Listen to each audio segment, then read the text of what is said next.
I mean, you've had a tremendous career in both codes and even off the field with media and business. I mean, I always, when I grew up, wanted to play for Wales, and that was my ultimate goal. Yeah. And you know, goal setting as such is an important part of the modern game and sport and life in general. Did you set yourself goals early on in your? I think my goals, I remember my goals were I wanted to be as fit as I possibly could. I wanted to be as fast as I possibly could. So when I did train, I trained really, really hard, and I didn't play for good sides.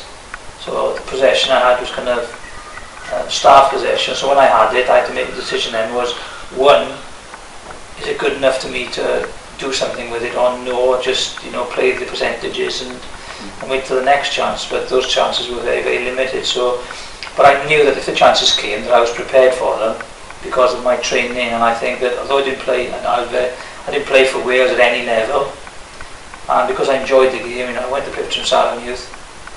And individually, every time I played against players who were CAT players, I thought, I'm just I'm as good as these, and I just worked on those things. So when I then came to have a chance with, I played for Trimsalon first and everything at 18.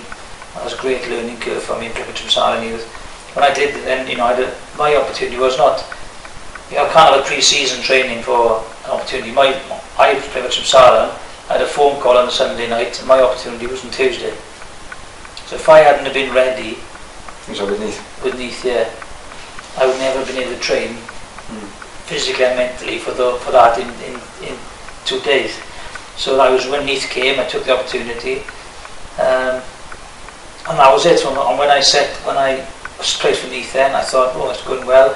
My next goal was to have a regular spot in Neath. Then my next goal was to try and play for Wales, and so on and so on. And for me, it was just a question of making sure that I was ready, and I was training to the best of my ability. And then when you play against people who are currently in international positions, you think, well, I'm as good as these. And there's a different pressure there. When I went to Rugby League, the first thing there was surviving and learning the game very, very quickly.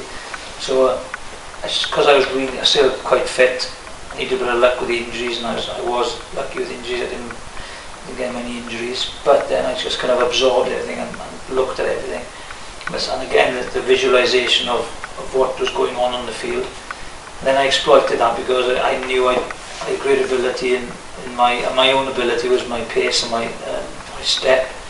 And I actually put people in a position when I knew that I could. People were, expecting you to fail when you were up north. The big macho game that Rugby League is and was at the time, and people perhaps wanting you to fail. Yeah. But did that sort of drive you forward? It drove me forward, and I think that between my signing and the first game, I can't remember how long it was, but I actually lost, I think it was about £10. Yeah, with the stress and the worry of this is it. Massive pressure. It is, yeah. I look at the back of it now, and it was just ridiculous the amount of media that were off the field focusing on me. And the story was that if I failed, it was the big story, the softie gone up from South Wales or Rugby Union. So, but I never thought about I was just doing it for myself, my family, nothing else. Nothing really else worried me. And I knew I never worried about things that was out of my control. And I knew then, so if I worried about the press or anything like that, I can't affect it. The only way I could affect anything was how I played and how I trained. So I trained really hard. It is very difficult in the mental toughness, because I think maybe apart from, I think it's very difficult to kind of explain when you go into a game. One is you have to perform. Two is you have to really kind of focus on people trying to knock your head off and trying to maim you. So there was that element as well, and I just kept it positive. Also, I talked it up, and I was how quick I was and how fit I was. So people would worry then about, people say how quick he is, and then I would put them on the back foot. I'd sledge as well, because I knew that they were like, oh, come on, I'm going to knock your head off and gouge you and all this, and I'd be like going, yeah, and then I'd sledge them back then. They're saying, yeah, I'll make a complete fool of you now in 2 minutes in front of 20,000 people. And it was a kind of a dynamic, a defensive dynamic, was just, everyone, his perception was a soft little bloke from West Wales. But because of my upbringing and my rugby kind of apprenticeship with Tramsaran and playing for Neath and everything, because of the fitness work that I put in on myself, I was ready then for, I think, anything that Rugby League threw at me.